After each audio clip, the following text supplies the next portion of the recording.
আজকে আমি একটা নতুন রেসিপি নিয়ে চলে এসেছি, সেটা হচ্ছে রাঙা আলু। রাঙা আলুকে সিদ্ধ করে নিয়েছি, অনেকে মিষ্টি আলু বলে। এখানে আমুল দুধ নিয়ে নিয়েছি, এলাচ নিয়েছি, এলাচটাকে বেটে গুঁড়ো করে নেব। আর 2 চামচ ময়দা নিয়ে নিয়েছি, এখানে গেটার নিয়ে নিয়েছি, এটাকে গেটারে গ্রাইন্ড করে নিব খুব সুন্দর করে।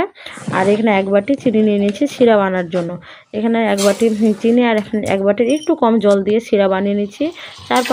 4-5 মিনিট গ্যাসটাকে অন করে রান্না করে নিয়েছি। খুব সুন্দরভাবে সিরাটাকে আমি তৈরি করে নিয়েছি।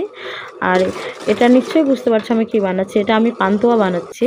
পুরোটা ভালোভাবে এই উপকরণগুলোকে একটু একটু করে দিয়ে, একবারে দেবো না, একটু একটু করে দিয়ে ভালোভাবে মেখে একটা মিষ্টির শেপের মতন আকার দিয়ে দিব। খুব সুন্দরভাবে মিষ্টির শেপের আকার দিয়ে দিয়েছি।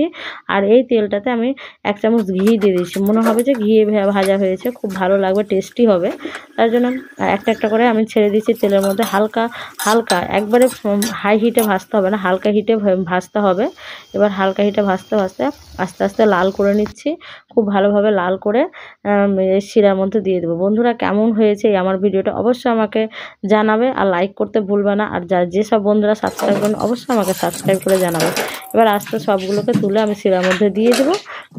তারপরে 3-4 মিনিটের জন্য একটু রান্না করে নেব, কারণ যে শিরাগুলো এই পান্তুয়ার মধ্যে যেন ঢুকে যায়। পান্তুয়াও বলা যেতে পারে, মিষ্টিও বলা যেতে পারে। গরম গরম আমি তুলে নিয়েছি, কি সুন্দর গরম আর নরম তুলতুলে হয়েছে।